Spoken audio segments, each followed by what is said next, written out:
sisi Allah Subhanahu wa taala. Amin ya rabbal alamin. Selanjutnya seperti yang sudah kita lakukan beberapa pekan, kita akan melanjutkan untuk pekan ini kajian tentang Sirah Nabawiyah. Kita mengkaji salah satu kitab yang ditulis oleh salah satu ulama kita, yaitu Al-Imam At-Tirmidzi, dengan judul terjemahan Mengenal Pribadi Rasulullah Sallallahu Alaihi Wasallam. Kalau bahasa Arabnya, itu judul bukunya di situ juga tertulis di cover Asy-Syama'il Al-Muhammadiyah. Pribadi agung Nabi Sallallahu Alaihi Wasallam. Sifat baik sifat fisik maupun sifat kepribadian atau akhlak. Tapi kita masih tentang sifat fisik Nabi Sallallahu Alaihi Wasallam. Kita akan lanjutkan membaca seperti yang sudah kita lakukan sebelum-sebelumnya. Jadi kita akan membaca secara bergiliran. Ya Bapak-bapak ya. Insyaallah. Kita sampai mana Ustaz Imam? Masih ingat? Terakhir untuk buku yang mengenal pribadi Rasulullah ini. Atau Pak Adri yang masih hafal? Ada yang masih ingat halaman berapa? Terakhir kayaknya yang mengenai rambut ya Pak, bentar ya. Pak Ustadz, bentar ya. Rambut. Bukan khatam. Khatam sudah semua? Yang tanda kenabian? Sudah. Oke. Oh, bab rambut Nabi Sallallahu Alaihi Wasallam. 27 terakhir ya? Sudah.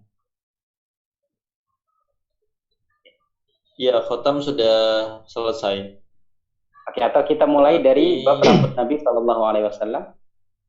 Rambut kayaknya udah Pak Imam. Iya, rambut betul. Rambut selesai. Oh, berarti bab cara bersisir di halaman 28. Iya.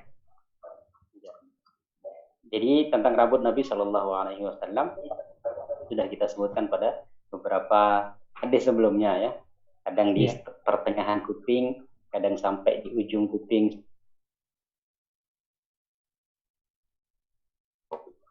Kita juga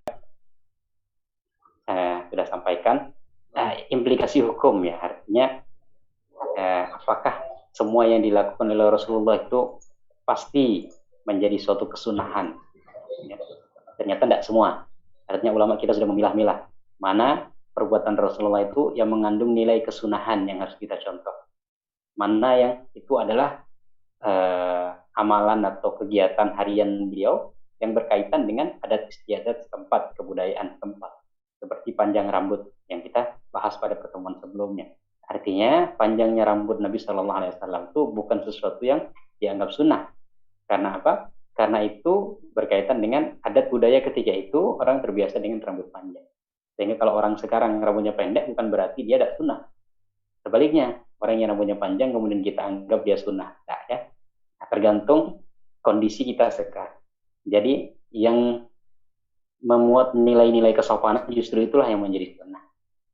Ya. Nah, sekarang bisa dikatakan justru yang rapi, yang rambut pendek, yang enak dilihat orang itulah yang sunnah Nabi Sallallahu Alaihi Wasallam. Nah, ketika itu dulu Nabi Sallallahu Alaihi Wasallam rambutnya panjang karena masyarakat ketika itu memang terbiasa dengan rambut seperti itu. Nah, kalau kita lihat film-film sejarah itu ya, film-film yang film-film zaman-zaman dulu itu kan, pasti orang-orangnya itu kan rambutnya segitu. Jarang kita menemukan orang rambut cepak gitu ya, apalagi sampai rambutnya botak. Oke, nah kita sekarang insya Allah akan melanjutkan bab cara bersisir Rasulullah SAW. Nah, kita walaupun belajar tentang sifat-sifat fisik Rasulullah, tapi nanti ada hukum-hukum atau ibrah atau pelajaran hikmah yang bisa kita ambil. Setidaknya dengan kita belajar tentang atau mengetahui fisik Rasulullah itu ya memberikan gambaran yang lebih utuh tentang Rasulullah. Kan seseorang kalau mencintai seseorang pasti dia ingin mengetahui dari sisi apapun orang yang dicintai. Dari sisi apapun. Ya. Seorang laki-laki ketika mencintai seorang perempuan, ya, jangankan orangnya gitu, sendalnya aja disukai kan. Ada satu perkataan di kisah Laila Majnun itu, kalau saya agak lupa gitu kan. Jadi sandalnya Laila Majnun itu lebih aku cintai daripada apa gitu ya. Kalau sudah kasmaran kan gitu kan orang mencintai. Nah, ketika kita mencintai Rasulullah SAW, setiap sisi dari Rasulullah SAW itu pasti ada memuat nilai yang apa namanya, ketika diungkap itu menumbuhkan rasa cinta kita kepada Nabi SAW, dan pasti ada ketertarikan kita untuk mengetahui. Ya, kita akan membahas tentang bab cara bersisir Rasulullah SAW, halaman 28. Silakan Ustaz Imam, mungkin bisa dimulai atau siapa yang akan memulai? Ya, boleh. Saya dulu ya. Halaman 28. Cara bersisir Rasulullah. Ishaq bin Musa al-Ansori bercerita kepada kami, Ma'an bin Isa bercerita kepada kami, Malik bin Anas bercerita kepada kami dari Hisham bin Urwah, dari ayahnya, dari Aisyah. Ia berkata, aku sering menyisir rambut Rasulullah SAW dan saat itu aku sedang haid. Yusuf bin sudah ya? Ya. Oke. Nah, di sini ini kisah dari Aisyah radhiyallahu anha. Aku sering menyisir rambut Rasulullah. Jadi ada pelajaran ini. Romantisme Aisyah dengan Rasulullah SAW. Artinya kalau ada lagu Aisyah yang menunjukkan romantisme itu tidak salah.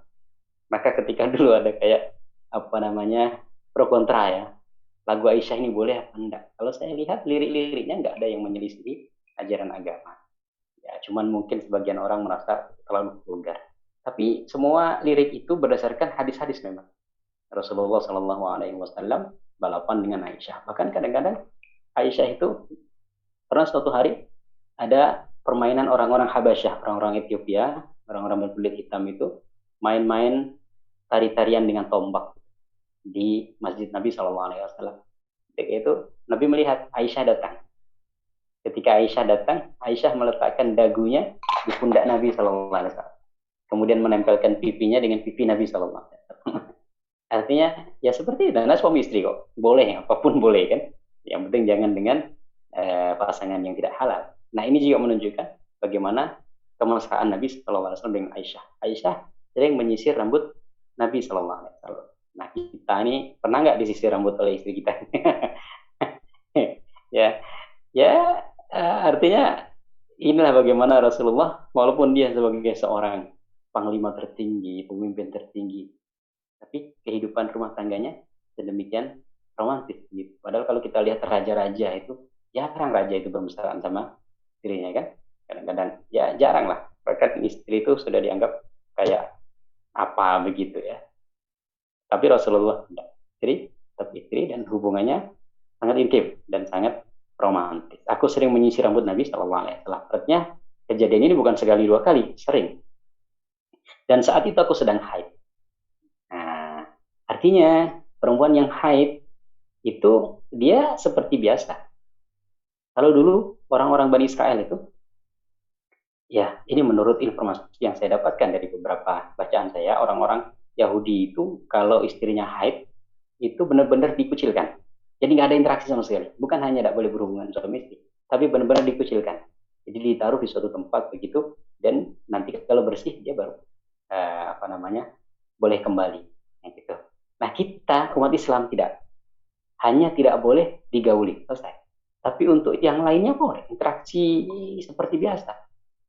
Dan seorang yang haid itu tidak najis. Yang haid, najis itu darahnya ya, najis. Tapi dirinya dia tidak najis. Artinya kalau seumpamanya seorang perempuan yang haid, dia memasukkan tangannya ke suatu air, gitu ya. Kemudian air itu kita pakai wudu, maka sah. Karena orang haid tidak najis, ya. Yang najis adalah darahnya. Ya, kita sampaikan yang najis adalah darahnya. Tapi tubuhnya, badannya dia tidak najis. Sehingga interaksi dengan kita itu boleh seperti biasa. Bahkan Rasulullah SAW, mungkin agak vulgar ya, tapi ini direkam oleh hadis. Rasulullah SAW kalau semuanya istrinya haid dan beliau ingin berhajat dengan istrinya, maka beliau menikmati bagian atas di atas sarung. Artinya ini juga mengandung hukum bahwasanya seorang laki-laki, seorang suami boleh menikmati istrinya ketika haid, yang penting tidak di tempat haidnya. Di yang lain itu boleh, ya. Artinya ini ada hukumnya. Kenapa Rasulullah mencontohkan? Karena ada implikasi hukum. Kan berarti Rasulullah masa seperti itu kan perempuan haid kok. Tidak, karena ada nilai hukum gitu loh. Jadi Rasulullah ingin mencontohkan bahwasanya kalau perempuan haid itu masih boleh untuk dipergauli sebagaimana biasa, yang penting tidak di tempat haid gitu. Artinya bagian tubuh yang lain boleh untuk di dalam tanda petik lah dinikmati gitu ya. Nah, ini Rasulullah Shallallahu Alaihi Wasallam dikisahkan oleh Aisyah, beliau sering disisir rambutnya oleh Aisyah dan ketika itu dalam keadaan haid, menunjukkan bahwasanya perempuan yang haid keadaannya suci badannya suci ya. Jadi ketika berinteraksi bagaimana yang lainnya, hanya saja tidak boleh sholat, kemudian tidak boleh puasa, tidak boleh baca Quran, tidak boleh tawaf ya. Interaksi yang lain boleh. Ya, kita lanjutkan nomor 33. Nomor 33, silakan Pak Andri, boleh dibaca Pak Andri. Pak Ustadz, boleh saya nanya? Siap. Oh, silakan, Pak. Iya, silakan. Itu Pak Ustadz, kadang masih suka ada perbedaan ya. Mungkin agak saya sedikit paham aja. Kadang gimana?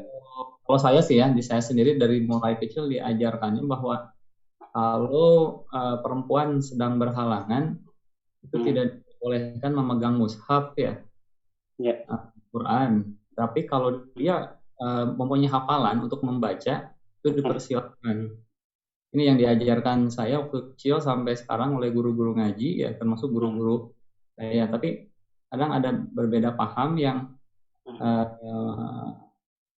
misalkan seperti dulu juga saya tahu bahwa contohnya tafsir ya berapa persen kandungan yang tulisannya bukan Arabnya sehingga itu merupakan bukan sebuah mushaf, seolah ke arah sana gitu ya.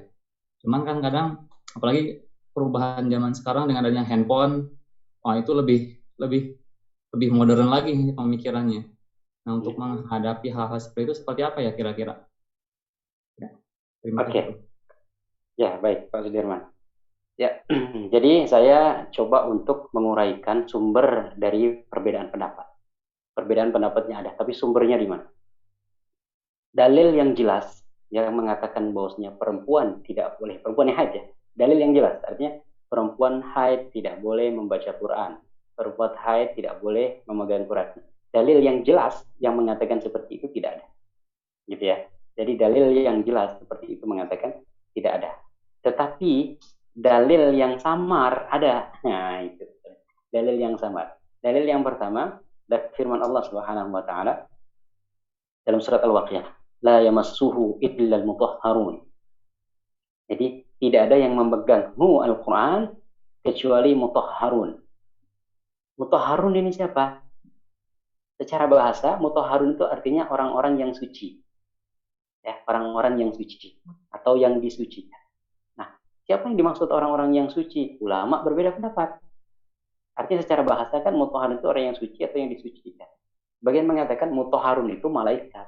Nah, kalau malaikat Allah sucikan dari hawa nafsu, dari perbuatan-perbuatan dosa. Malaikat tidak akan pernah berdosa. Artinya maksud dengan mutahharun di situ adalah malaikat. Sehingga yang dimaksud la yamassuhu illal mutahharun, Al-Quran tidak disentuh kecuali oleh malaikat.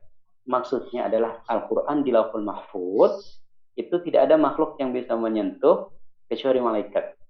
Artinya iblis, jin dan lain sebagainya itu nggak bisa mengakses Al-Quran. Yang bisa mengakses Al-Quran hanya malaikat. Dan yang dimaksud dengan Quran di sini adalah Quran yang ada di Lauhul Mahfuz. Ini perbedaan pendapat pertama ya. Artinya dalil tadi ya, dalil jelasnya itu tidak ada. Tapi dalil ini yang agak sama. Yang kedua mengatakan mutahharun itu maksudnya manusia. Artinya tidak ada yang boleh menyentuh Al-Quran kecuali orang-orang yang suci, maksudnya manusia. Artinya kalau tidak suci maka tidak boleh menyentuh Quran. Suci ada dua pengertiannya. Ada dua. Suci dari hadas kecil, suci dari hadas besar. Artinya dua-duanya tidak boleh. Orang yang tidak punya wudu tidak boleh menyentuh Quran. Apalagi, tidak punya wudu ini kan hadas kecil. Apalagi hadas besar. Hadas besar itu kan junub, haid, nifas, atau habis berhubungan suami istri. Nah, itu apalagi gitu. Nah, artinya tadi ya, mutahharun ini artinya orang yang suci atau yang disucikan. Nah, siapa yang disucikan itu? Bagian mufassir mengatakan itu adalah malaikat. Sehingga manusia boleh, walaupun tidak punya wudhu, dia boleh menyentuh. Nah gitu ya. Walaupun hadas, dia boleh menyentuh. Tetapi sebagian mufassir yang kedua mengatakan mutahharun adalah orang. Artinya Al-Quran itu tidak boleh dipegang kecuali orang yang suci, yang dalam keadaan bersih. Hadas kecil saja tidak boleh, apalagi hadas besar. Karena haid ini adalah hadas besar. Bagaimana kita junub? Itu yang pertama. Dalilnya tidak jelas untuk perempuan haid, tapi dalil yang samar tadi ya. Kemudian dalil yang kedua, ada satu hadis yang mengatakan orang yang junub tidak boleh membaca Al-Quran. Junub ya, laki-laki maksudnya. Laki-laki yang junub itu tidak boleh membaca Al-Quran. Tidak boleh menyentuh Quran. Dalilnya laki-laki yang junub. Tapi orang perempuan haid tidak. Ya.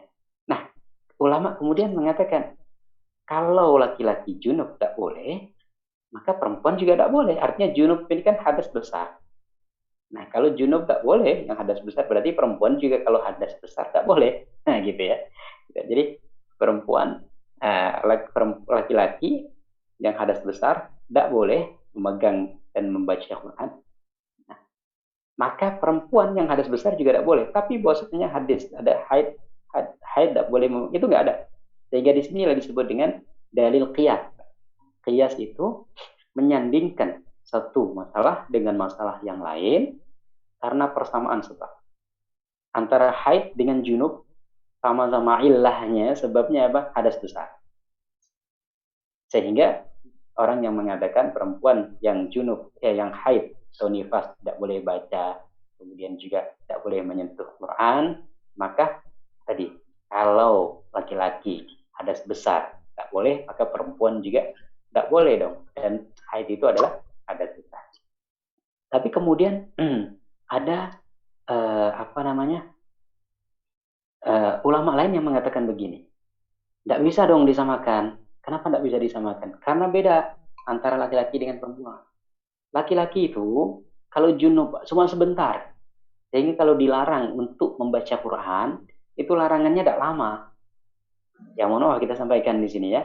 Antum semuanya, kita semua, kalau dalam keadaan junub, kalau junub kita itu sebelum subuh, mau tidak mau, sebelum sholat subuh kita harus bersih. Kita harus bersih kan? Karena nggak mungkin kita lewat sholat subuh. Kita tidak sholat, kan tidak mungkin. Kalau seumpamanya kita junubnya setelah subuh, mau tidak mau, zuhur kita sudah harus bersih. Karena kita akan sholat zuhur. Artinya, hadas besarnya laki-laki itu cuma sebentar. Sehingga kalau dilarang baca Quran, larangannya cuma sebentar. Sementara, kalau perempuan ini tidak sebentar.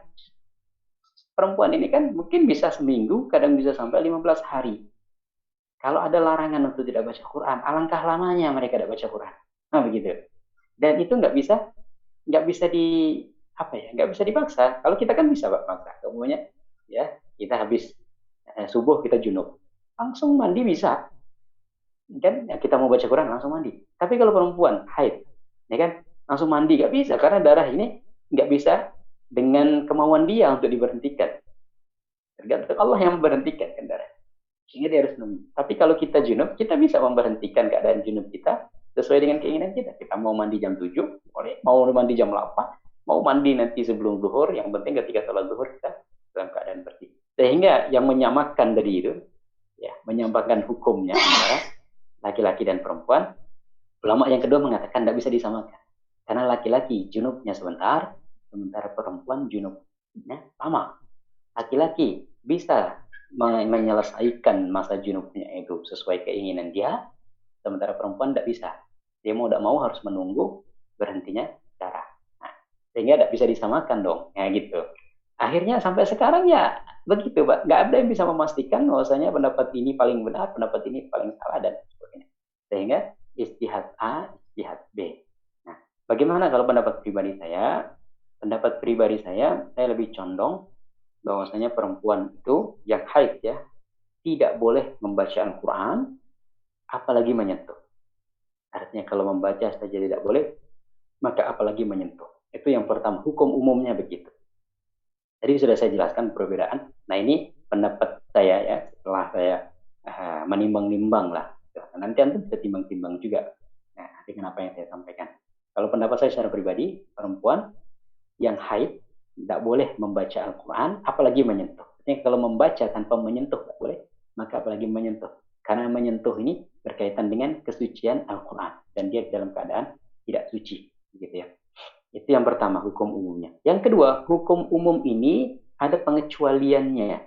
Karena dalam Islam itu, Pak, ketika ada hukum umum, selalunya, nah, kebanyakannya lah kita katakan, kebanyakannya ada pengecualian. Tapi pengecualian ini ya kalau ada kondisi tertentu. Contohnya, kondisi yang membolehkannya, kalau dia hafid Quran, yang memang kalau dia lama tidak mengulang, itu memberikan dampak yang buruk bagi hafalannya. Jadi ya, 15 hari semuanya tidak baca Quran, mungkin nanti agak banyak yang lupa, maka dia dibolehkan. Yang pertama. Yang kedua, pengajar Quran. Pengajar Quran, guru TPA, tidak mungkin dong dia selama 15 hari semuanya atau 10 hari masa haid dia libur dan ngajar, ya kan? Atau guru agama dia PNS atau non PNS yang dia harus bekerja setiap hari, ya, yang memang dia ngajarnya adalah ngajar agama, ngajar Quran. Masa dia mau minta cuti 15 hari? Siapa yang mau ngasih? Dan setiap bulan dia cuti 10 hari, kan tidak mungkin kan? Nah, jadi keadaan-keadaan yang membolehkan.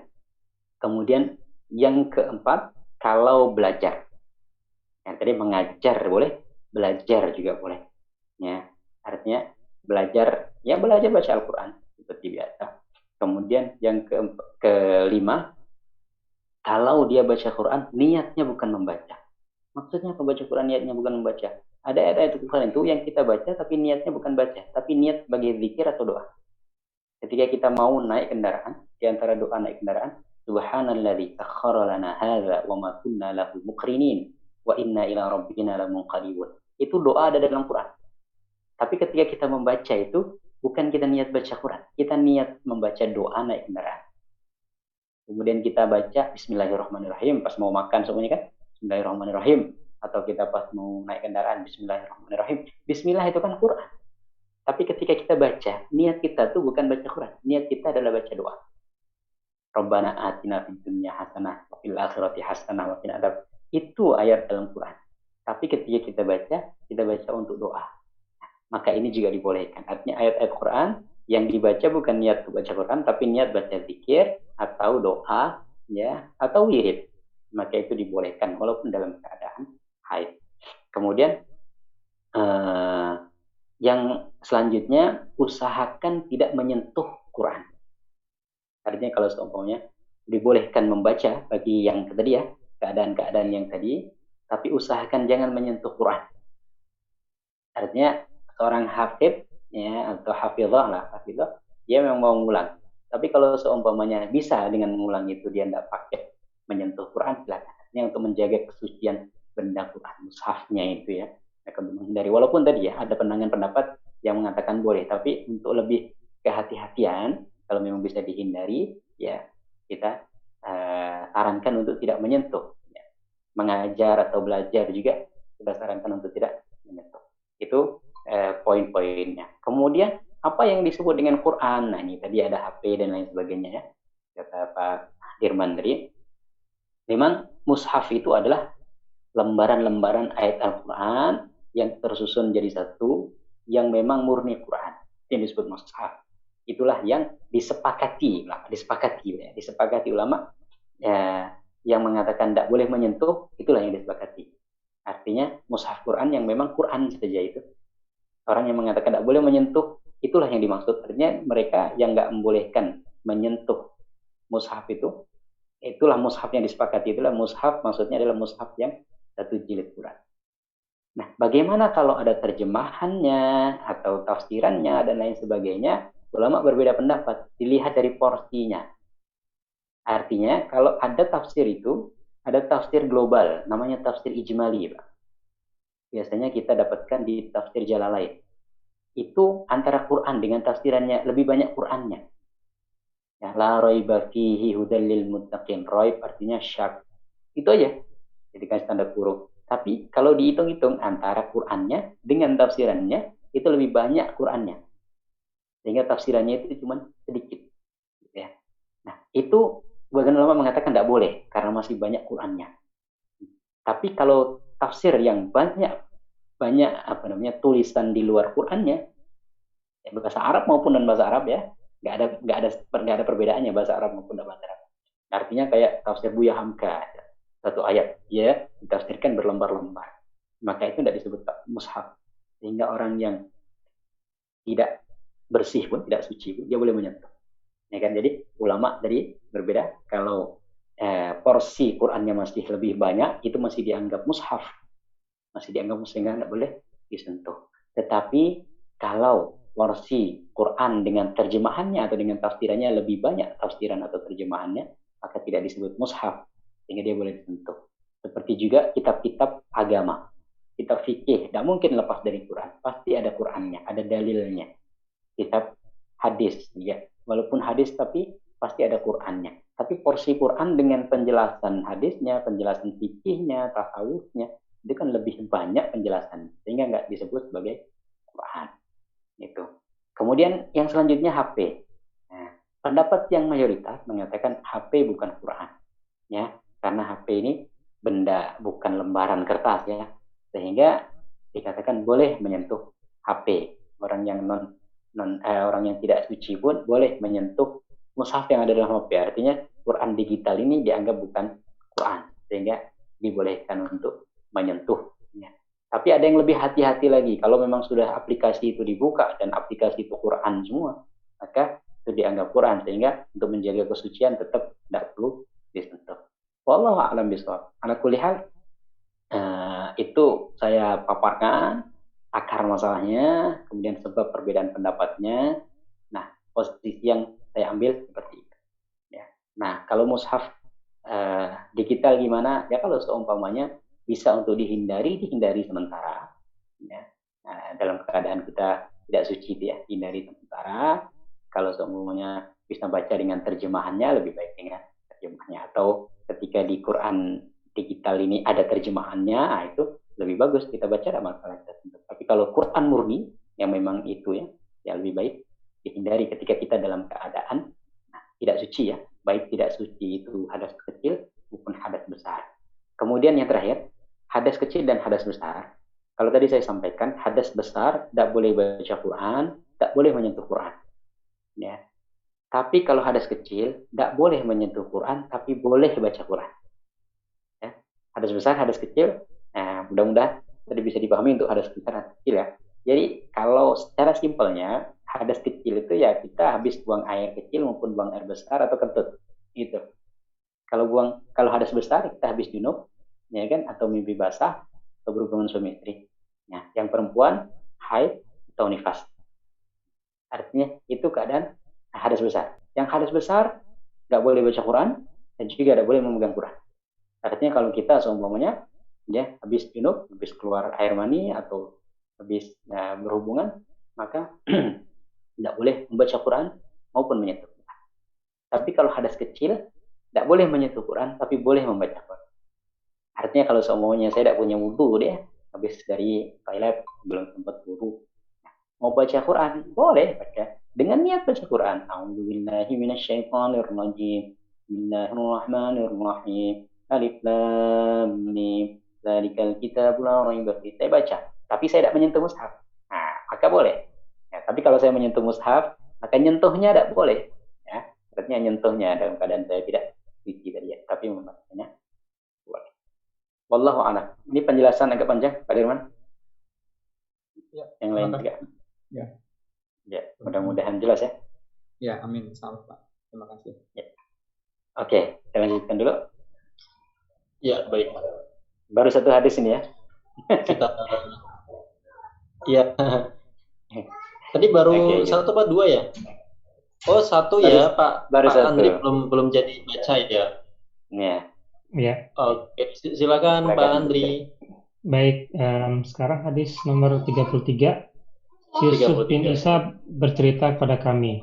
Waki memberitahukan kepada kami, Ar-Rabi bin Sabi memberitahukan kepada kami dari Yazid bin Aban, yakni Ar-Rikosi dari Anas bin Malik. Ia berkata, Rasulullah Shallallahu Alaihi Wasallam sering meminyaki rambutnya, menyisir janggutnya, dan menutupi kepalanya dengan kain setelah diberi minyak. Sampai-sampai pakaian beliau seperti pakaian penjual minyak.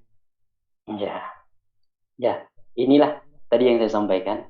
Jadi di antara kesunahan yang justru bisa kita ambil adalah kerapian. Kerapian, kebersihan, ya, kesopanan. Rasulullah Shallallahu Alaihi Wasallam ya, sering ini berarti kan bukan sekali dua kali, sering meminyaki rambutnya, menyisir janggutnya, dirapikan. Sekarang banyak orang yang memang janggut panjang dianggap sunnah Rasul, tapi nggak disisir gitu ya. Nah, kita kalau semuanya rambut panjang, janggut panjang tetaplah disisir. Ya memang anggaplah sunnah Rasul janggut juga. Tapi kan sunnahnya juga Rasulullah merapikan janggut gitu. Sekarang kan banyak yang berpandangan kalau janggut panjang ini sunnah Rasul. Tapi dia lupa Rasulullah suka menyisir, merapikan. Gitu. Karena kerapian itu juga bagian dari sunnah Rasul. Jangan diambil setengahnya, cuma dipanjangkan saja sana sini kan. Akhirnya jadi kelihatan tidak rapi. Nah, Rasulullah suka menyisir rambutnya. Suka menyisir janggutnya, menutupi kepalanya dengan kain setelah diberi minyak. Antum mungkin sering lihat kan orang-orang Arab itu kan. Nah, biasanya kan pakai kina namanya. Jadi semacam kerudung itu. Jadi Rasulullah juga pakai seperti artinya setelah rambutnya dikasih minyak, beliau menutup dengan itu. Sampai pakaian beliau seperti pakaian penjual minyak, ini saking harumnya. Oke. Nah, ini juga Rasulullah bagaimana menjaga ya supaya orang itu tidak tersakiti dengan bau badan. Ketika kita sholat itu kan Rasulullah mengatakan barang siapa yang makan bawang putih, bawang merah, jangan dekat-dekat musola kami, jangan dekat tempat sholat kami. Ini bukan masalah bawangnya. Jadi masalah yang kita ambil adalah bagaimana supaya kita itu tidak menyakiti orang. Menyakiti maksudnya bukan menyakiti mungkin ya, menyakiti perasaan orang juga kan. Artinya dengan bau mulut kita, ini orang tersakiti. Nah, kita juga dengan bau badan kita jangan sampai juga menyakiti orang. Makanya Rasulullah pakai parfum, pakai minyak, padahal Rasulullah itu bau badannya sudah harum. Rasulullah itu bau badannya sudah harum. Insya-Allah nggak kayak kita lah kan. Tapi itu pun masih pakai minyak. Nah, karena beliau berharap supaya tidak menyakiti orang lain dengan bau. Nah, ini juga sunnah kita. Artinya sunnah yang bisa kita contoh. Ya, kita lanjutkan.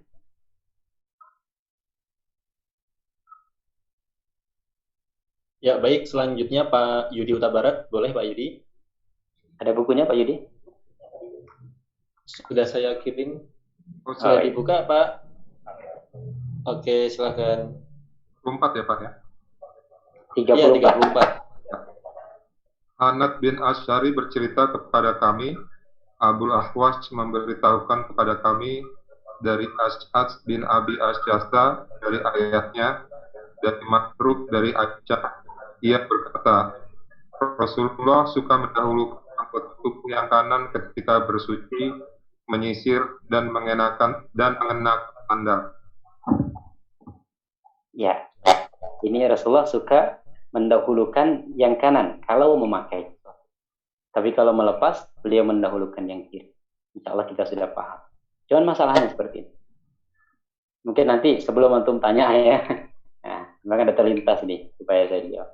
Kalau semuanya tadi kan disampaikan, Rasulullah itu ya suka atau membiasakan dia mendahulukan dengan tangan. Baik ketika bersuci, ketika pakai sandal, ya maupun ketika yang lainnya tadi.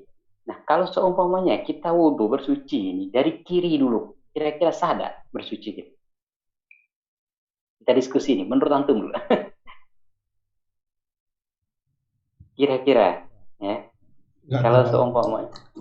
Kalau termasuk arkan ya jadi ini rukun ya, tapi kan nggak termasuk syarat sah. Jadi gimana Pak Didi? Kira-kira semuanya ada orang yang wudhu nih, tangan kan kiri dulu, baru tangan kanan. Dia termasuk arkan, tapi tidak syarat. Arkan itu kalau di ujungnya ada tartib, berarti harus ikut. Iya. Tapi tidak syarat sah. Iya. Apa rukun wudhu? Kan syarat sahnya kan wudhu. Sementara rukun wudhu itu kan ada arkan itu kan apanya ya? Arkan itu bahasa Indonesia rukun ya, rukun. Ya, rukun. Ya. Ya, Pak Didi, suaranya hilang. Di mute tuh Pak, di mute Pak Didi. Ya, nggak tahu kepencet kayaknya. Ya, tadi sampai di mana? Ya, kita diskusi aja Pak, biar santai kan. Biar bangun. Silakan. Iya. Ya. Dan di ujungnya dikatakan bahwa salah satu arkan itu adalah tertib. Tertib itu artinya ada ordernya. Jadi kalau di beberapa ulama yang saya tahu, yang saya ingat,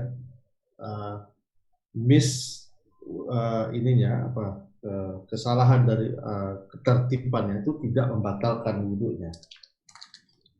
Jadi kalau saya ya tadi kan kalau ditanya sah enggaknya kan kalau menurutnya kan membasuh kedua tangan. Itu aja kan rukunnya. Jadi selama dua tangannya sudah terbasuh sah. Tapi kalau mau mencari keutamaan, utamakan yang kanan dulu baru yang kiri, begitu menurut pendapat saya.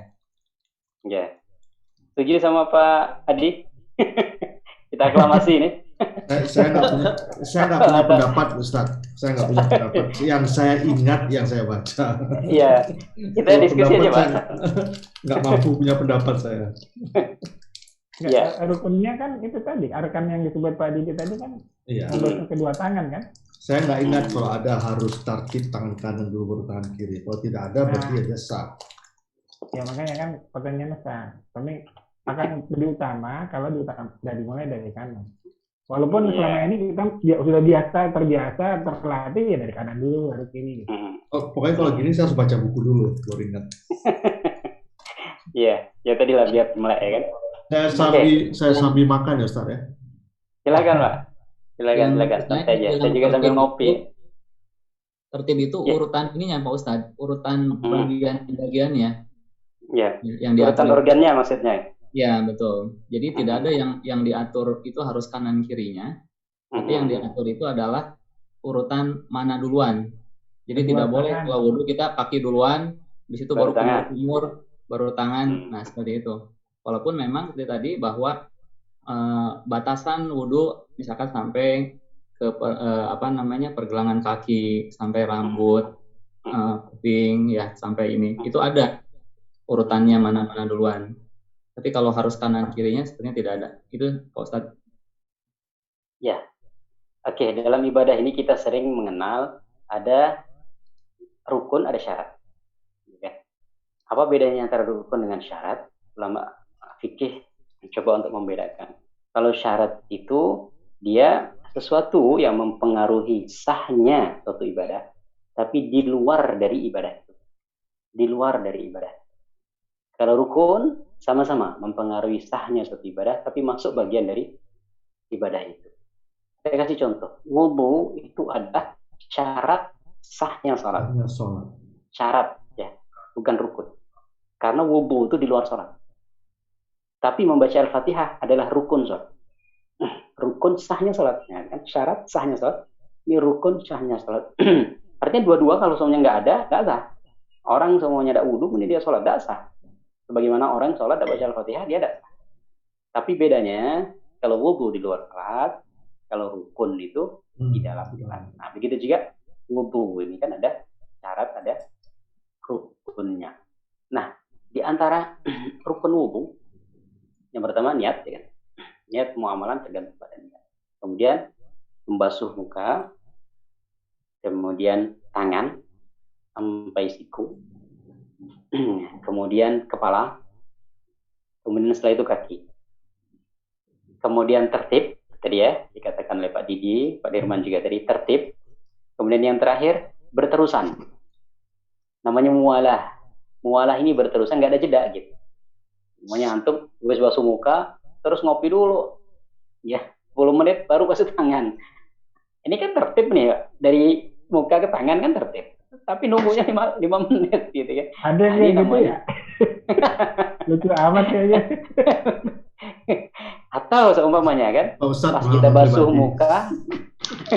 kita basuh muka, air habis Pak. Nah gimana coba? Basuh muka air habis, nyari kan, 10 menit baru dapat. Nah. Ulang lagi ya harusnya. Mungkin tadi kalau ngopi tidak ada lah Pak Adi ya. Kalau yang ini kemungkinan ada ya. Salah ngasih contoh tadi. Saya lagi minum kopi tersinggung. Jadi begitu. Nah, artinya ada berterusan, jeda tidak boleh lama. Artinya boleh jeda, tetapi nggak terlalu lama. Nah, waktu jedanya ya tergantung perasaan, nggak bisa diukur harus 5 menit. Tapi ada ukuran tertentu. Nah, dari sini maka itu tadi rukunnya. Nah, disampaikan oleh Pak Dirman tadi betul bahwasanya dimaksud dengan tertib di sini adalah tertib urutan organ atau anggota tubuh yang kita basuh. Tapi itu masalah kanan kiri tidak mempengaruhi sahnya ibadah wudu. Ya, tidak mempengaruhi sahnya ibadah wudu, tetapi cuman mengurangi kesempurnaan. Mengurangi ya kan. Jadi ya memang tidak bagus saja dan tidak sunnah gitu ya. Tapi nggak sunnah bukan berarti bid'ah kan. Nggak semua yang nggak sunnah itu kemudian bid'ah. Enggak. Artinya Rasul nggak mencontohkan. Tapi sah tidaknya dia tetap sah. Yang penting jangan tangan dulu baru kepala, gitu kan? Atau kaki dulu baru muka. Nah, kanan kiri boleh. Seperti kemarin, saya kadang-kadang dapat pertanyaan juga yang memang nggak terbayang, Mbak. Makanya kayak tadi yang saya sampaikan ke Antum itu memang pernah ditanyakan ke saya gitu, dan saya tidak terpikir. Ya, kita kan tidak pernah juga kan kita basuh wudu itu ke kiri dulu. Tapi masalah hukum kan bukan masalah pernah hendaknya. Kalau suatu saat kejadian, apakah sah? Seperti itu ada bertanya, Ustaz, kan kita itu membasuh tangan gitu kan. Nah, ketika wudu ya, dalilnya dari Al-Quran itu kan membasuh tangan sampai siku. Kalau membasuh dari siku dulu baru ke depan gimana? Nah, ya kan? Dari siku dulu. Nah, mungkin nanti juga sering kan, kalau pakai keran itu kan siku dulu mungkin. Nah, baru. Kan tidak kepikiran sama ini. Padahal dalilnya itu famsahu biwujuhikum. Ya ayyuhalladzina amanu idza qumtum ila sholati faghsilu wujuhakum wa aydiyakum ilal marafiq. Apabila kamu hendak salat, basuhlah muka kamu dan tangan kamu sampai ke siku. Artinya kalau sampai ke siku kan berarti siku ini yang dia. Tapi gimana kalau siku dulu gitu? Baru kemudian di ujung jari. Ya ada masalah, yang penting sampai siku. Bukan urutan karena dia menunjukkan jangkauan. Ya, bukan urutan. Bukan urutan. Range-nya. Pertanyaan-pertanyaan seperti ini nih kadang-kadang kita memang dikagetkan ya. Ya kita mungkin kadang-kadang tidak tahu kalau akan timbul pertanyaan seperti itu. Makanya kadang-kadang kita ini, kalau saya secara pribadi, itu harus memperbanyak bacaan, ya. Karena kadang-kadang pertanyaan itu ya nggak sesuai dengan apa yang kita ngaji. Soalnya kita ngaji nih, ya kita memang baca apa yang ada di kitab ini. Tapi pertanyaan yang mungkin muncul dari kita, nggak dari kita. Sehingga seorang dai itu memang harus banyak membaca buku yang menabung informasi. Kadang-kadang memang nggak dibutuhkan, tapi suatu saat diperlukan, oh pernah saya baca di sini. Tapi kalau enggak ya kita tinggal bilang aja wallahu a'lam ya. Oke, ya kita lanjut lagi lah. Dapat berapa hadis tadi? 3 ya? 3 ya. Oke, kita lanjut dulu. Baik, selanjutnya Pak Adi, boleh Pak Adi? Di unmute dulu Pak Adi. Iya, belum tak mute. Ya. Tadi ke berapa? 35 ya? 35. Muhammad bin Bashar bercerita kepada kami, Yahya bin Sa'id memberitahukan kepada kami, dari Hisam bin Hisan, dari Al-Ahsan Al-Basri, dari Abdullah bin Mughaffal, ia berkata, Rasulullah Shallallahu Alaihi Wasallam melarang kami untuk merapikan rambut secara berlebihan, kecuali hanya sekali. Ya, artinya ya tetaplah agama kita ini agama pertengahan. Baik pun kalau berlebihan, jadi tidak baik. Rasulullah memerintahkan kita untuk jadi orang yang rapi, pakaian bagus. Tapi kalau berlebihan juga tidak baik. Ya, dalam pepatah Arab dikatakan, kullu syai'in tajawaza an haddihi inqalaba ila dhiddihi. Segala sesuatu kalau melebihi batasnya, dia jadi kebalikannya. Artinya yang baik kalau berlebihan jadi buruk. Ya, dalam ilmu kesehatan kan kita juga tahu. Gula itu kalau kurang tidak baik, kalau lebih juga. Garam kalau kurang tidak baik, lebih juga. Nah, dalam beragama juga gitu. Allah sudah kasih kita porsinya. Wa kadzalika ja'alnakum ummatan wasatan. Dan begitulah kami jadikan kalian sebagai umat yang wasat, pertengahan, moderat. Sekarang kan ada istilah yang populer sekarang kan moderasi beragama. Artinya memang agama ini sudah Allah ciptakan pertengahan, gitu ya. Tapi prakteknya masyarakat Muslim ini ada sebagian yang berlebihan dalam beragama, sehingga jadinya nggak baik kan. kita juga ketika bersisir memperbaiki rambut, ya Rasulullah merapikan rambut. Tapi kalau berlebihan ya kan, sampai semuanya, apalagi kalau timbul ria. Kemana-mana bawa sisir. Kalau kayak gini, saya sering gini kadang-kadang, gini lagi gitu nggak boleh. Ya, boleh. Pakai tangan. Atau gini-gini ya. Itu lebih nggak boleh. Melambai. Artinya kalau semuanya kalau mana bawa sisir ya, bawa minyak gitu, dikit-dikit set, nah kayak dikit-dikit enggak kayak. Kalau padi kan tidak pakai minyak tuh. Dan pakai.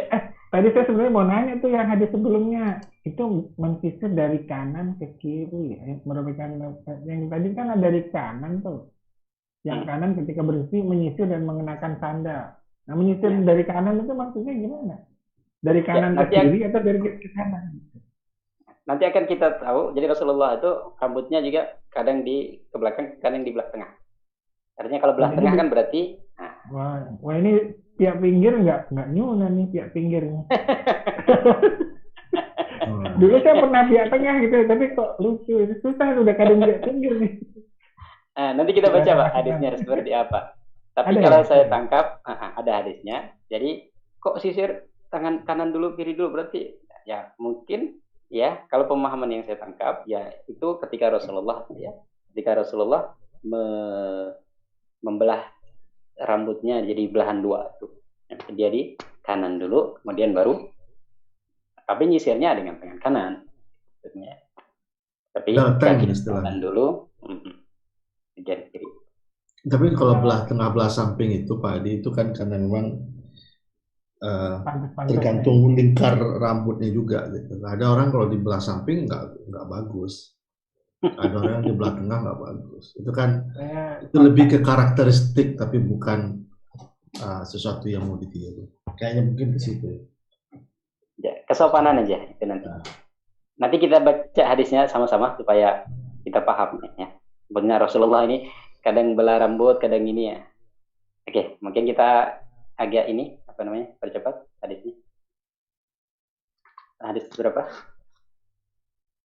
Ke 36 ya. 36 Pak Didi boleh Pak Didi? Hadis halaman berapa? Halaman berapa? Sudah dibuka Pak Didi? Sudah 29. Ini buku yang Bidayatul itu ya? Bukan yang sambil menunggu Pak Didi. Apa bukunya apa? Mengenal pribadi Rasulullah. Oh, ini Samil. Ya, Syama'il ya. Sudah ketemu Pak Didi? Iya, tadi saya salah buka buku berarti. Tunggu dulu. Kan saya telat masuk ya baru ini. Halaman berapa? 29. 29. Oh, ketemu. Halaman 29. Tapi ada masalah dengan mata sebentar.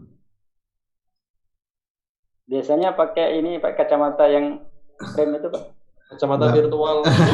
Kacamata virtual. Oke, ini hadis 35 36. 36. Oke. Ya subhanallah. Sebentar ya. Ini. Al Hasan bin Arafah bercerita kepada kami, Abdus Salam bin Harb bercerita kepada kami dari Yazid bin Abi Khalid, dari Abul A'la al-Audi, dari Humaid bin Abdurrahman, dan dari salah seorang sahabat Nabi SAW. Rasulullah SAW hanya menyisir rambutnya sesekali. Ya, sesekali ini maksudnya jarang-jarang. Artinya tadi ya, karena tadi tidak boleh terlalu berlebihan. Artinya jarang-jarang ya, maksudnya ya kita tahu sendiri lah Allah kan. Maka kapan berlebihan, kapan tidak berlebihan. Jadi patokannya ini bukan hitungan. Oh berarti sekali sehari atau 2 kali sehari. Ya, tergantung kan. Gak ada masing-masing. Oke. Ya, itu kita lanjut untuk bab kelima tentang uban Rasulullah SAW. Tentang uban Pak Sudirman, boleh Pak Sudirman? Yang udah punya uban silakan duluan. Kayaknya sengaja Pak Imam ini tahu. Agak sensitif. Iya. Sudah takdir Allah ya Pak. Pas gitu. Iya. Makanya tadi saya duluan kan, saya karena nggak punya uban. Biar kelihatan banyak lah. Bismillahirrahmanirrahim. Muhammad bin Basra bercerita kepada Hamam memberitahukan kepada kami dari Qatadah, ia berkata, aku pernah bertanya kepada Anas bin Malik, pernahkah Rasulullah SAW menyemir rambutnya yang beruban? Anas bin Malik menjawab, tidak sampai demikian, hanya beberapa helai saja di pelipisnya.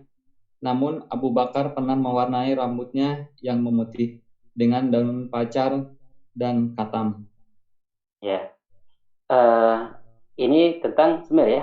Jadi Rasulullah SAW, kalau ini dilihatkan berarti beliau ada uban di sekitaran, kemarin sudah, yang awal-awal sudah kita lakukan, sudah kita baca, jadi uban Rasulullah itu bisa dihitung dengan jari, nggak sampai 20 ubannya.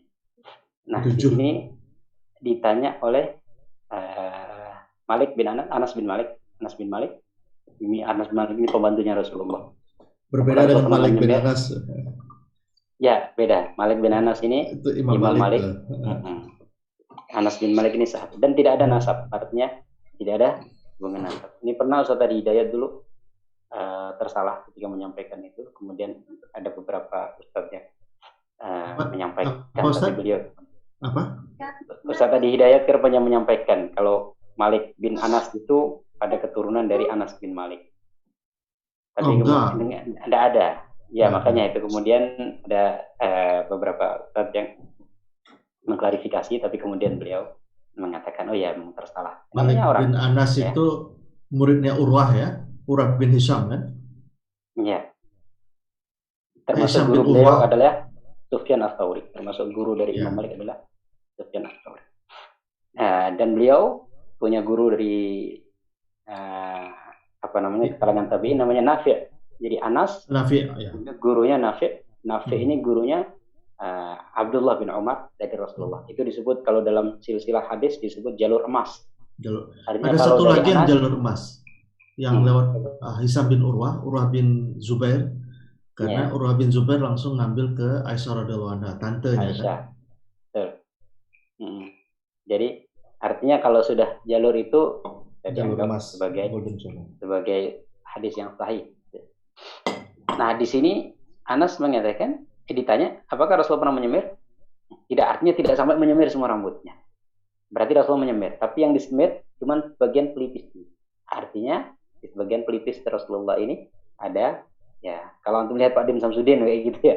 Pak Dim Samsudin itu kan kayaknya ubannya itu di pelipis samping. Saya kalau baca hadis ini kebayang Pak Dim Samsudin gitu. Nah, mungkin Rasulullah itu menyemir bagian di pelipisnya. Berarti di pelipisnya ini ada ubannya, kemudian ya disemir sedikit. Gitu. Artinya nggak sampai disemir belakang, sampai semua rambut. Tetapi Abu Bakar radhiyallahu anhu kadang beliau menyemir semua rambutnya dengan henna yang daun pacar itu. Katam juga sama. Katam itu macam tumbuhan yang untuk warna juga. Ini jadi boleh tidak menyemir rambut? Boleh. Boleh nggak menyemir dengan warna hitam? Ulama berbeda pendapat. Apakah boleh atau tidak? Tapi di layar hitam, ya disepakati boleh. Untuk warna hitam, ulama berbeda pendapat. Karena memang ada dua hadis. Hadis yang pertama, ya ada larangan gitu ya. Maksudnya orang yang menyemir dengan warna hitam tidak akan mencium bau surga. Tapi ada satu hadis lain yang mengatakan, ya menyemir warna hitam itu lebih dicintai istri dan lebih menakutkan musuh. Gitu ya. Artinya kalau orang perang, Pak, kemudian rambutnya putih semua, ini kan lawannya juga, udah tua-tua, gampang, ya kan? Ya, selesai. Tapi kalau masih hitam-hitam, mohon maaf Pak Dirman. Tapi memang begitu, ya. Ketika ulama menjelaskan hadis ini, memang dikatakan kalau dalam perang dibolehkan untuk disemir, sehingga kelihatannya, apalagi pemimpin, gitu ya. Apalagi pemimpin, jenderal, perwira, gitu kan? Dia harus tampak gagah. Nah, kalau seumpamanya dia putih, ini sudah tua ini. Nah, itu kan musuh lebih berani. Yang sebenarnya ada takut lebih berani. Sehingga Sultan Hasan al-Bolkiah itu, Sultan Brunei ya, itu kalau saya bandingkan fotonya dulu ya, ketika saya di Brunei itu, saya bandingkan fotonya di usia 40-an, 45 tahunan, sudah banyak uban, boleh. Tapi sekarang beliau usianya 73-an, hampir kelihatan tidak ada gitu. Nah, saya lihat kemungkinan itu. Dan itu dibolehkan untuk pemimpin negara dibolehkan karena sudah terlihat lebih berwibawa. Tapi ala kulli hal ulama berbeda pendapat, ya. Anggaplah diharamkan, anggaplah tidak boleh, tetapi yang tidak membolehkan itu pun itu tetap membolehkan ketika dalam keadaan perang. Artinya tadi yang menunjukkan kekuatan bagi kaum muslim. Tapi kalau tidak ada alasan, tidak ada ini, maka yang mengharamkan ya, tidak boleh menyemir hitam. Tapi yang membolehkan dia mutlak membolehkan, boleh-boleh saja, gitu ya. Karena memang ada dua hadis. Nah di sini Rasulullah SAW menyemir. Nah dengan warna apa Rasulullah menyemirnya? Dengan warna nanti akan ada di hadis-hadis sebelumnya kayak kemerah-merahan di semir dengan kayak bule. Ya kayak bule. Oke. Kita Merah lanjut. ini apa? Cotton candy. Satu lagi. Gimana? Ya, silakan. ini.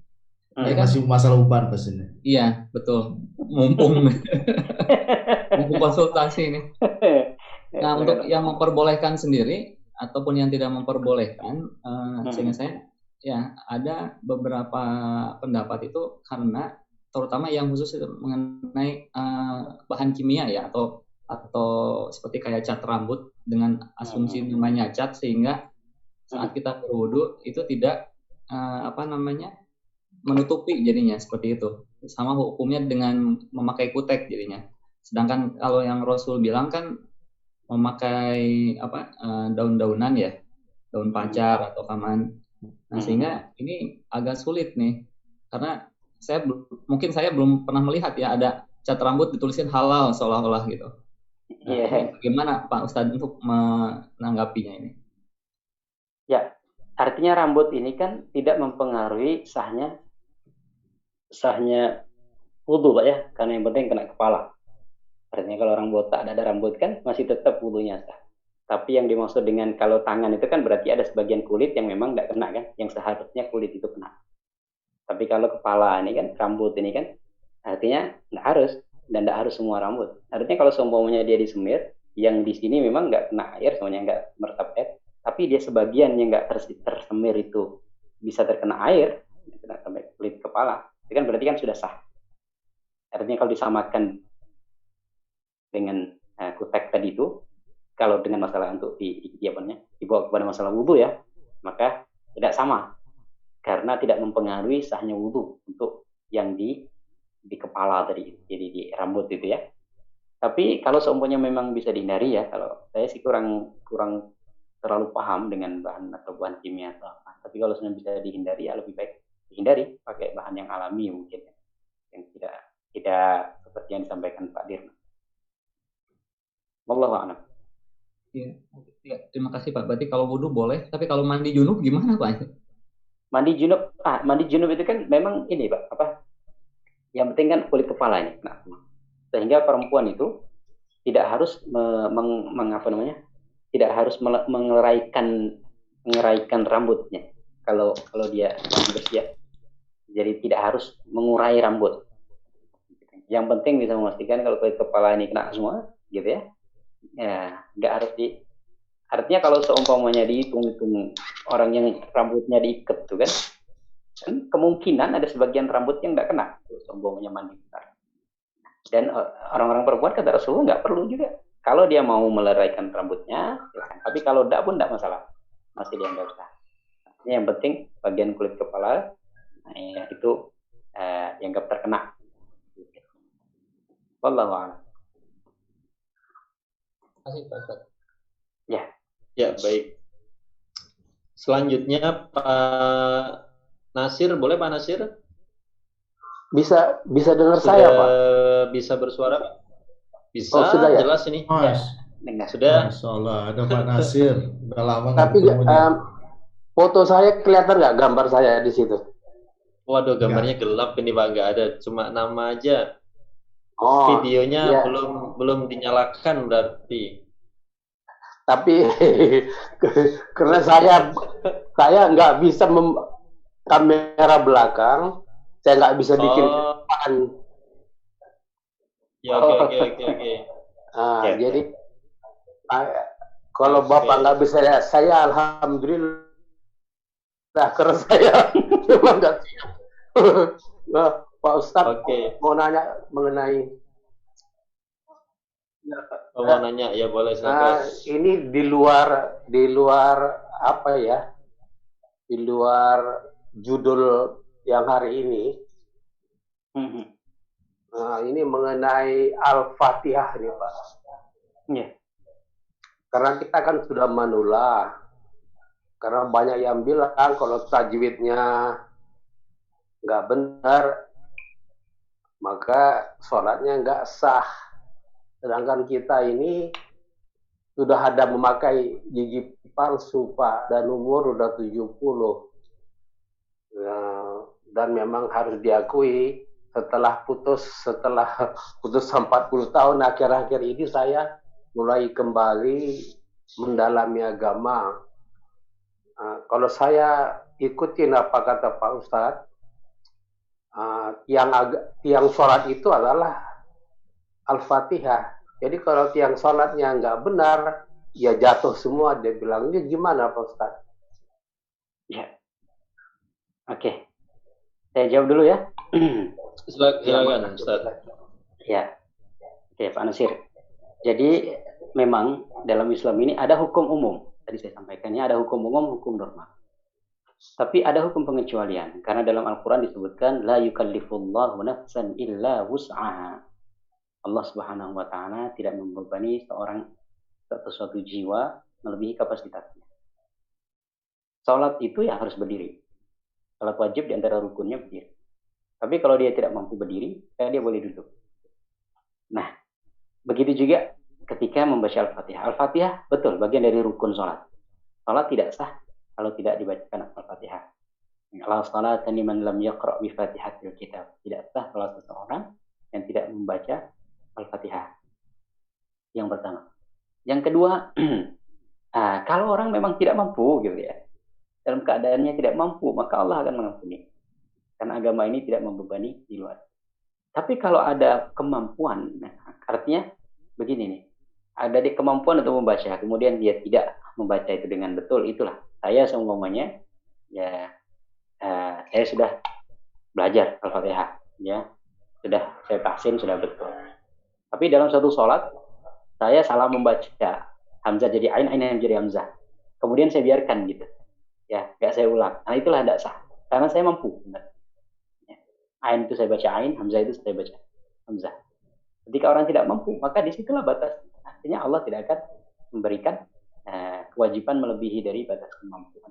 Maka Alhamdulillah. Ya, mudah-mudahan. Jadi ada pengecualiannya Pak Ustadz ya. Ya, tapi saya belum selesai Pak. Saya udah kira. Itu yang pertama. Yang kedua, nah kalau ada kemampuan untuk memperbaiki, kemudian orang itu tidak mau memperbaiki, dia akan disalahkan oleh Allah. Gitu. Artinya kalau ada kesempatan untuk belajar, untuk memperbaiki, ya kan? Nah maka manfaatkan waktu itu. Walaupun tidak sempurna, tapi ada usaha. Karena nanti kalau semuanya memang kita nggak disalahkan, salah bacaan kita salah karena kita tidak mampu. Tapi kita akan disalahkan. Kamu ada kemampuan untuk memperbaiki, kenapa tidak memperbaiki? Itu dikatakan oleh Imam Nawawi dalam kitab Al-Azkar. Jadi kalau seorang yang baru masuk Islam, kan, baru masuk Islam, dia belum bisa Al-Fatihah, belum bisa apa, ya. Apalagi kalau semuanya orang itu bukan orang Arab, ya, yang nggak bisa bahasa Arab. Anggaplah semuanya orang Cina atau ya etnis lain yang memang ya susah untuk mengeja Arab, gitu kan. Maka dia diampuni. Tapi berjalannya waktu, dia harus belajar. Nggak kemudian selamanya dia nggak baca Al-Fatihah, kan? Jadi ada waktu target semuanya 1 bulan, 2 bulan. Nah setelah itu dia bisa Al-Fatihah, maka dia baca. Kalau dia tidak, maka dia akan diminta pertanggungjawaban oleh Allah. Kenapa kamu tidak belajar? Kenapa kamu tidak memperbaiki? Iya. Begitu Pak Nasir. Ya, terima kasih.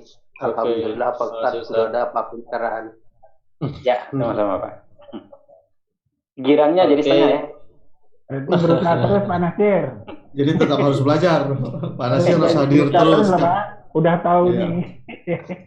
Jadi setiap kita ngaji harus hadir terus Pak Nasir. Waduh, jadi ada ruginya kalau tahu ya. Dan ada ruginya kalau nggak mau tahu. Ya, betul juga. Untuk Bapak tahu, jadi bisa berusaha terus. Semangat. Saya juga punya banyak murid-murid yang tua-tua Pak, yang 60 tahun. 70 tahun. Saya sampaikan juga, mungkin sudah nggak bisa sempurna memang, artinya sudah nggak bisa sempurna bacaan. Tapi ya bukan kita nakut-nakutnya. Antum meninggal dalam keadaan berusaha memperbaiki, akan lebih baik daripada berpangku tangan. Saya memang nggak bisa kok. Nah nanti itu kan akan diminta pertanggungjawaban Allah. Karena kan masih ada waktu nih untuk belajar. Walaupun sampai sampai di akhir hayat. Ketika orang meninggal dalam keadaan dia belajar itu, ya Allah kan, dia ada alasan, ya Allah aku nih sudah berusaha. Tapi belum sampai aku sempurna, engkau sudah mengambil. Tapi kalau berpangku tangan kan ya nanti tinggal kita bertanggung. Artinya jangan berputus asa, kemudian jangan yang merasa jangan kecil hati. Jangan gitu. Alhamdulillah Pak Didi, itu saya pegang itu. Daripada saya nggak sholat gara-gara tajwid nggak benar, lebih bagus saya sholat. Saya ambil keputusan begitu. Betul. Mantap. Daripada nggak hadir pengajian, datang terus setiap Jumat Pak. Jadi mantap. Jadi saling mengingatkan kita. Terima kasih Pak Didi. Siap. Oke, kita lanjut ya. Baik. Ya, selanjutnya Pak Wisesa, boleh Pak Sesa untuk baca hadis berikutnya. Sudah dibuka Pak Sesa? Sudah. Oke. Yang Uban 38 ya? 38 ya. Bismillahirrahmanirrahim. Ishaq bin Mansur dan Yahya bin Musa bercerita kepada kami. Keduanya berkata, Abu Razak bercerita kepada kami dari Ma'mar, dari Sabit, dari Anas. Dia berkata, aku menghitung dari kepala Rasulullah dan jenggotnya hanya ada 14 selai rambutnya yang berwarna putih. Ya. Itu sudah plus jenggot ya. Rambut plus jenggot Pak. Jadi cuma 14. Jenggot ya. Ya. Artinya ya itulah Allah Subhanahu wa taala mungkin jaga juga fisik Rasulullah supaya kelihatan, karena sebagai pemimpin beliau harus memimpin perang dan lain sebagainya.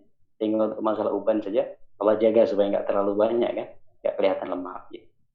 Tetap kelihatan berwibawa, tetap kelihatan gagah. Oke, kita lanjut. Ya. Sekarang pemimpin juga banyak yang rambutnya putih semua, Ustaz. Kayak Ganjar, gitu. Pranowo itu kan.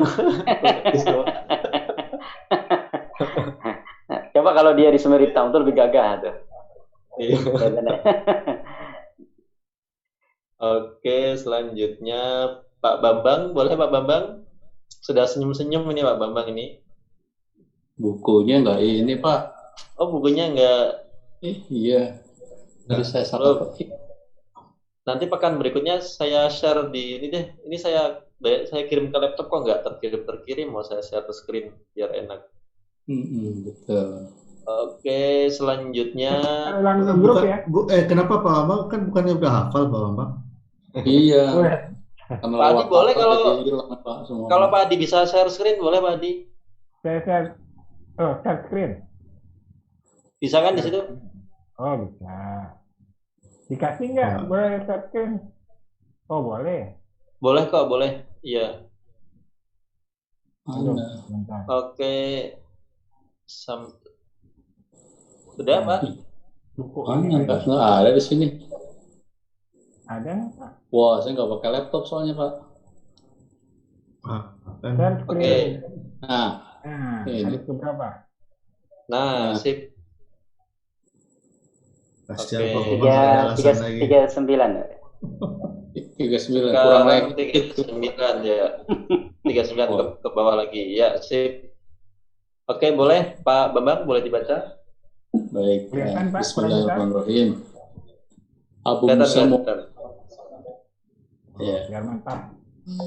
Abu Musa Muhammad bin Al-Mutsanna bercerita kepada kami, Abu Dawud memberitahukan kepada kami, Syu'bah memberitahukan kepada kami dari Simak bin Harb. Ia berkata, aku mendengar Jabir bin Samurah dinyatakan tentang uban Rasulullah SAW, maka dia menjawab, apabila beliau telah meminyaki rambutnya, maka ubannya sama sekali tidak kelihatan. Namun apabila beliau tidak memakai minyak, maka ubannya kelihatan hanya sedikit. Ya, artinya uban sedikit, ya. Ketika diminyaki tidak kelihatan. Berarti minyaknya hitam, enggak. Jadi para pensyarah menyebutkan maksudnya ini karena kilauan uban, ya kilauan minyak tadi, sehingga tidak samar jadinya, apa namanya, uban dengan rambutnya karena kilauan minyaknya. Baik. Tapi ala kulli hal di sini disebutkan walaupun nggak pakai minyak kelihatan uban pun, tapi cuma sedikit. Oke, kita lanjut aja. Oke, lanjut. Tapi kalau ada pertanyaan silakan disampaikan. Kalau memang kalau semuanya hadisnya nggak butuh penjelasan panjang, ya kita baca-baca supaya agak banyak dapat hadisnya. Tapi kalau ada pertanyaan di tengah jalan silakan nanti sampaikan.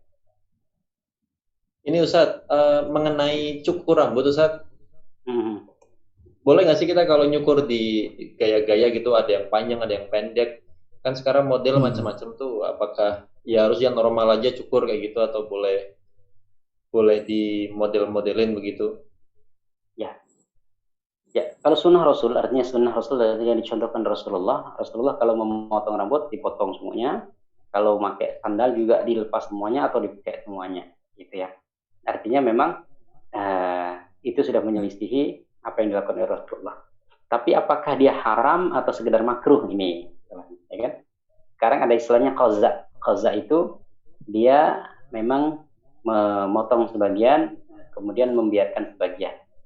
Ada dicontohkan itu biasanya, kalau antum ada di flyer-flyer biasanya kan, berarti itu yang sampingnya dipotong, kemudian tengahnya Sebenarnya qaza zaman dulu itu jadi dihilangkan bawahnya semua. Hilangkan bawahnya semua, kemudian tengahnya saja. Atau depannya hilang, belakangnya saja. Atau belakangnya hilang, tengahnya saja. Gitu.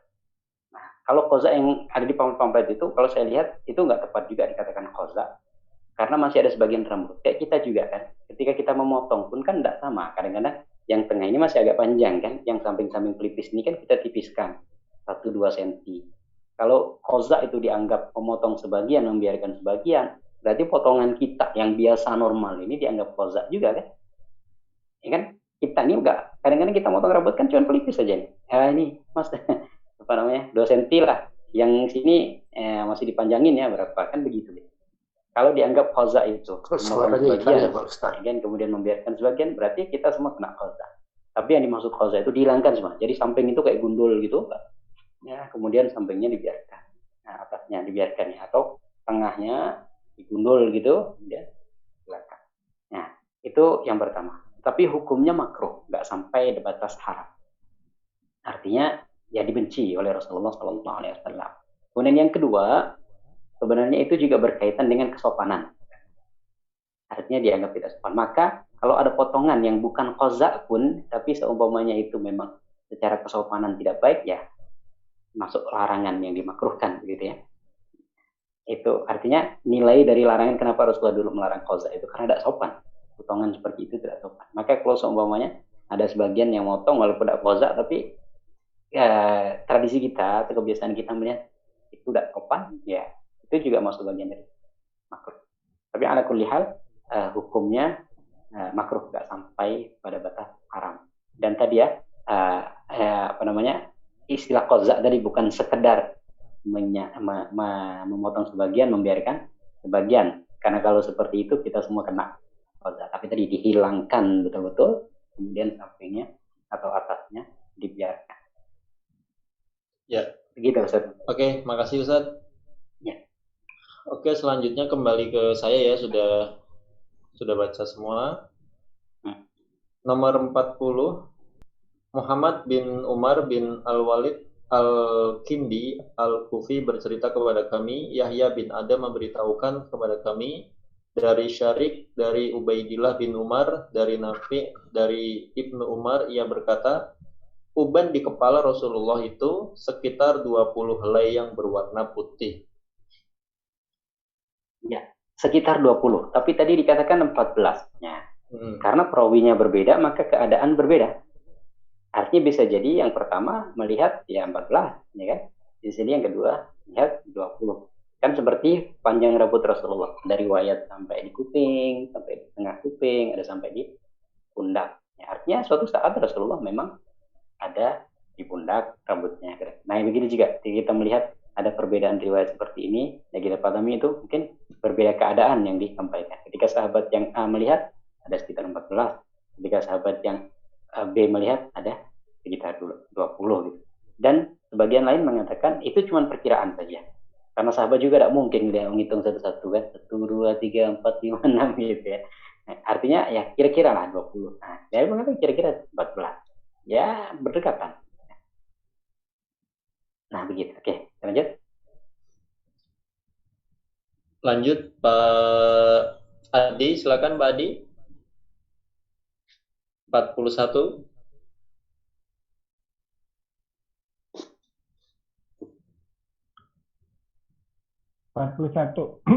Ya.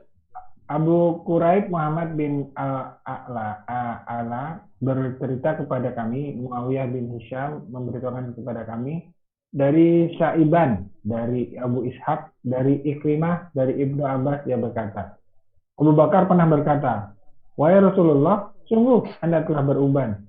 Rasulullah SAW bersabda, surat Hud, surat Al-Waqi'ah, surat Al-Mursalat, surah Amma Yatasa'alun, dan surah Iza Syamsu Kuwirat yang menyebabkan aku beruban. Ya. Berat banget ini berarti ini ayat. Ini berarti Pak Sudirman sering baca surat ini mungkin. Baru biasa. Gitu.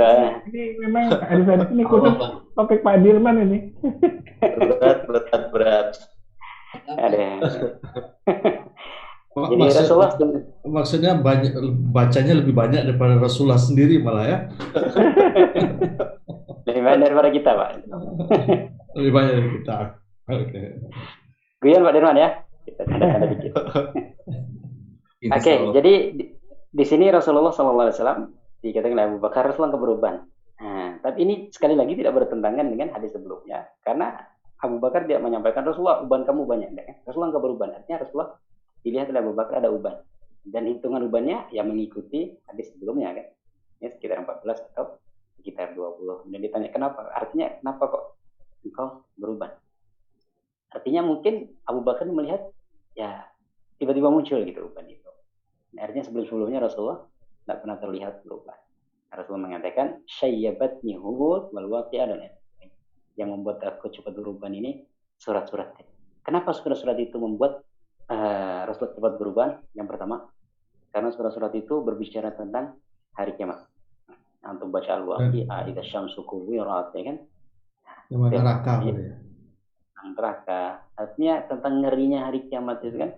Yauma tadau kullu dzati hamlin hamlaha. Wa taran nasa sukara wa ma hum bisukara. Kamu lihat orang yang hamil, dia menggugurkan kehamilannya. Orang semuanya bingung.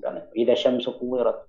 Ketika matahari itu dihilangkan cahaya.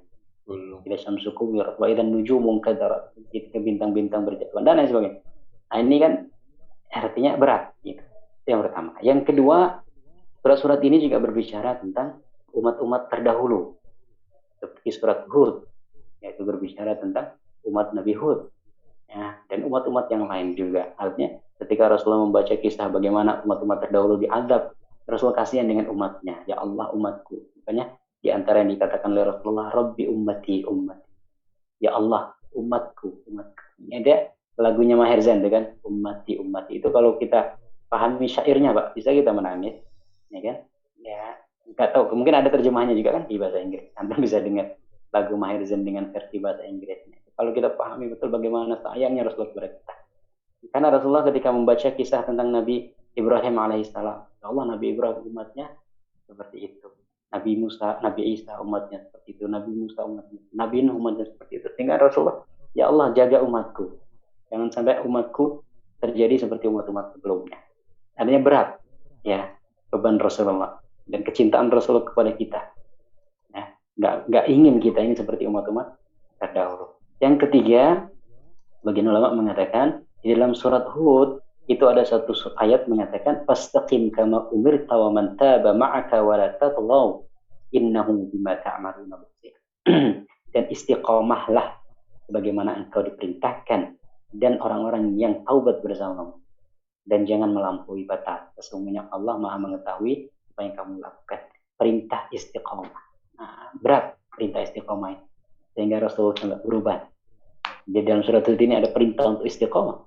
Makanya memulai sesuatu itu gampang. Tapi membuat sesuatu itu konsisten, itu yang susah. Itu juga kebaikan. Mungkin kita kenal kadang-kadang ada ya agak jorokan istilahnya hangat-hangat tai ayam. Kadang-kadang begitu. Ya mungkin kita pun kadang kajian, kadang ngaji, kadang ini itu rame awal-awal. Nanti kedua, ketiga, keempat, artinya bisa dihitung dengan jari kan.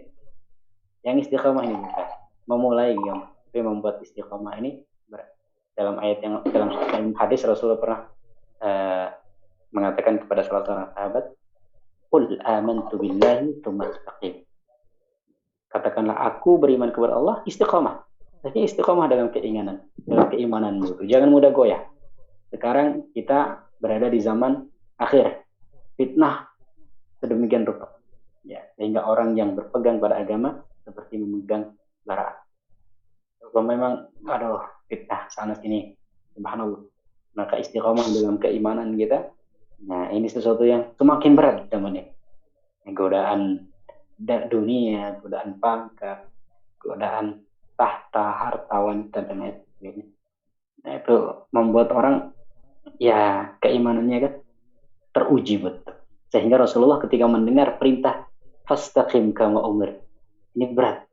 Itulah di antara penafsiran para ulama ya yang membuat kenapa kok ayat-ayat itu membuat Rasulullah berubah. Ya, kita sampai jam berapa, Imam? Sampai jam 11, Ustaz. Mungkin ini satu lagi ya, 42 ya, Ustaz ya. Oke, siap. Satu hadis lagi. Ya. Oke, silakan Pak Yudi, boleh Pak Yudi Huta Barat? Baik, nomor 42 ya Pak. 42, ya silakan Pak Yudi. Sufyan bin Waqi bercerita kepada kami, Muhammad bin Bishr memberitahukan kepada kami dari Ali bin Sholih, dari Abu Ishaq, dan dari Abu Juhaifah. Ia berkata, para sahabat pernah berkata, wahai Rasulullah, sesungguhnya kami melihat Anda telah berubah. Rasulullah Shallallahu Alaihi Wasallam bersabda, surah Hud dan beberapa surah sebangsanya telah menyebabkan aku berubah. Ya, dan beberapa surah sebangsanya yang memiliki kandungan tema atau kandungan kisah nilai yang dimuat seperti surat Hud itu yang membuat saya berubah.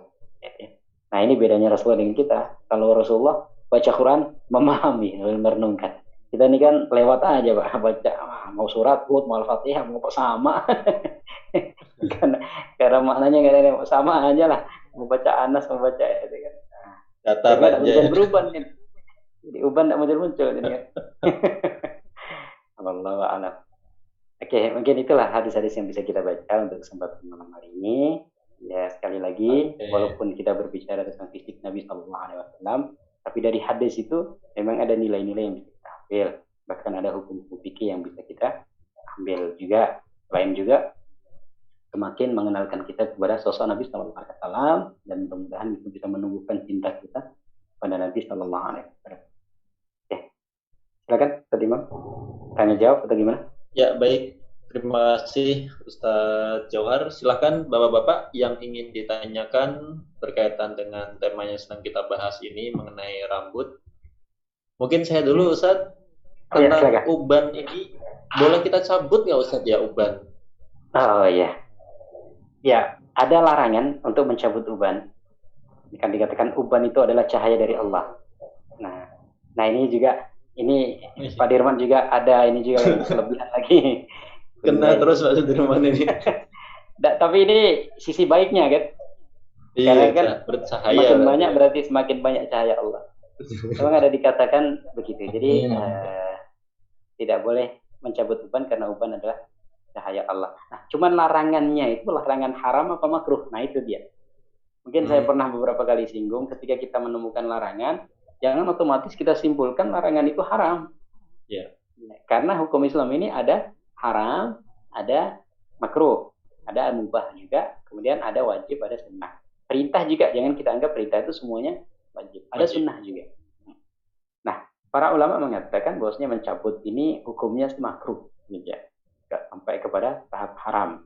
Artinya makruh kalau memang bisa untuk tidak dicabut ya, bisa dicabut. Tapi kalau dicabut ya tidak sampai berdosa ya, cuman ya tidak dicintai oleh Rasulullah SAW saja. Hanya saja Ustaz, kalau umpannya banyak, kok dicabut kan jadi gundul dia.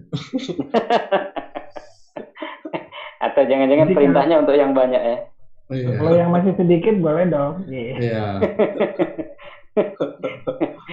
Mumpung belum banyak. Ustaz, saya ngelihat dua hadis yang terakhir ini terkait uban ini bahwa berarti kan ini ada unsur ilmiahnya mungkin bahwa uban itu bisa di-trigger karena terlalu keras berpikir gitu. Stres. Triggerin apa? Picu yang bisa disebabkan terjadinya uban itu akibat stres karena berpikir terlalu keras. Ya. Ini kan kaidah ilmiahnya mungkin ya. Ini kalau kita mengambil sisi ilmiahnya bahwa Rasulullah saking berpikirnya, stresnya melihat ayat ini akhirnya berubah. Bedanya dengan kita, kalau kita kan stresnya, aduh bulan udah tanggal sekian, belum kok Pak Dirman terus udah sekian bulan nggak pulang, aduh gitu ya beban. Bro, jadi kalau sekian nggak pulang kayak pelaut ini ya Pak ya? Yang pelaut silakan ngomong, yang pelaut. Nah, mungkin jangan-jangan gitu. Ya, bisa jadi Pak. Nah, teman butuh penelitian secara ilmiah ya, mungkin bisa antum ini kan. Tapi dalam pepatah Arab ada dikatakan, wal hammu yakhtarimul jasima nahafatan wa yushibu nasiyatas sabiyyi wa yuhrimu. Kegundahan ya, kesedihan itu bisa melemahkan melemahkan fisik, membuat dia lemah. Artinya ini pepatah Arab ya. Wa yushibu nasiyatas sabiyyi wa yuhrimu, dan membuat ubun-ubun bayi itu menjadi tua biasanya. Ya, artinya ubun-ubun bayi yang seharusnya mulus ini jadi berkerut. Nah, ini pepatah Arab dulu mengatakan begitu. Nah, Rasulullah SAW. Nah, tapi Rasulullah itu beliau santai gitu. Artinya beliau memang beban berat, ya dakwahnya berat, ya. Tetapi kalau bukan Rasulullah, umpamanya nih ya, kan Rasulullah walaupun seberat itu, tapi ubannya bisa dihitung dengan jari. Karena apa? Ya karena Rasulullah menghadapi juga dengan keyakinan, ya akan janji Allah, kelapangan hati, ya. Dan sebagai manusia, kadang beliau bersedih, ya wajar. Tetapi beliau juga punya ketetapan, ya kan, kemantapan hati dengan janji-janji Allah, kemudian dengan optimisme dan lain sebagainya itu. Sehingga walaupun berat, ya beban yang muncul tidak terlalu banyak. Kalau kita sudah seberat Rasulullah, kan hanya rambut yang beruban, Pak. Yang lain beruban gitu ya. Betul lah Pak Adi, ya. Suara kayaknya terganggu nih. Iya, nggak tahu nih, saya lagi nyari dari mana nih ya. Coba saya mute dulu ya. Oke, sudah nggak ada. Baik, silakan. Ada lagi yang mau ditanyakan Pak seputar rambut ini, atau yang lain juga boleh, nggak apa-apa.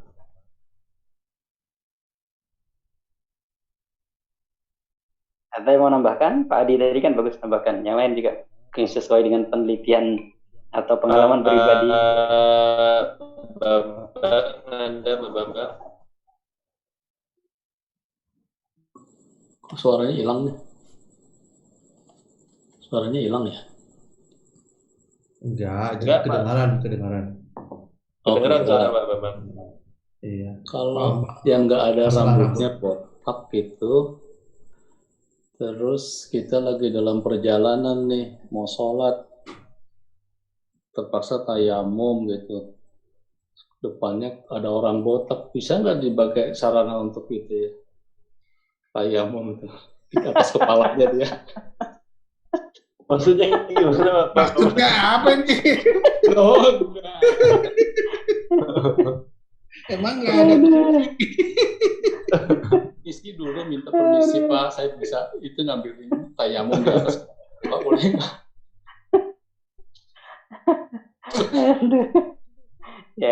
Ya memang dalam warisan ilmu fikih kita, Pak. Ya, tidak masalah, Pak Bambang ya. Dalam warisan ilmu fikih kita itu ada yang disebut dengan iftirobot. Iftirobot itu suatu masalah yang belum terjadi di zaman itu, tapi ulama itu sudah memikirkan. Jadi ulama pernah membahas tentang hukum anak. Ya. Seorang yang begini. Jadi ini agak vulgar saya sampaikan. Umpamanya seorang laki-laki habis mengeluarkan sperma di suatu tempat. Kemudian setelah itu ada perempuan yang duduk di tempat itu. Kemudian ya sperma itu kemudian masuk ke rahim dia, kemudian dia hamil. Kemudian anaknya itu gimana hukumnya? Gitu. Artinya apa yang dipikirkan oleh Pak Bambang itu belum terlalu gitu. Ulama kita dulu lebih mikirnya lebih jauh lagi gitu. Jadi memang ada ya hukum-hukum fikih seperti itu namanya iftirobot, memang perkiraan ya, walaupun memang nggak kejadian. Seperti sholat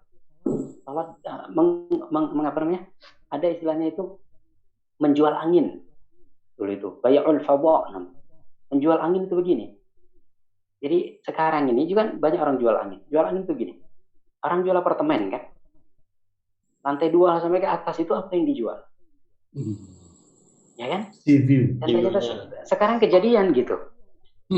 Artinya kalau orang yang punya lantai 1, flat 1 itu dia mau menghancurkan rumahnya kan terserah dia, punya dia. Terus yang orang ke atas gimana? Dia mau protes. Ini rumah saya kok saya hancurkan, saya ini kan. Terus yang atas mau protes gimana? Ada bayul fadha. Jadi menjual angin, menjual sesuatu yang tidak ada. Ini nanti lantai 2, lantai 3, itu kan tidak ada isinya. Itu sudah dijual. Itu sudah dipikirkan ulama juga. Salat dengan kaki tidak menginjak bumi. Ulama sudah memikirkan. Artinya selama ini kan kita menginjak bumi kan. Ulama sudah memikirkan bagaimana hukum orang yang salat ketika kaki tidak menginjak bumi. Gitu. Nah ternyata sekarang kejadian di pesawat. Pesawat ini kita ngadep kemana? Kiblat kita tuh, ya kita mau ngadep ke arah kiblat juga nggak ada Ka'bahnya kok. Kan kita di atas. Apa mau kita ngadep ke bawah atau kiblatnya di bawah kan? Nah, sesuatu yang dulu tidak terpikirkan bisa jadi kejadian. Apa yang ditanyakan Pak Bambang bisa jadi terjadi ya. Nah, saya coba menjawab. Pertanyaan Pak Bambang itu tidak akan mungkin dibahas oleh para ulama. Artinya Pak Bambang ini juga makomnya beda ya. Kalau saya menangkap ini Pak Bambang ini kan Pak Bambang ini juga ini kan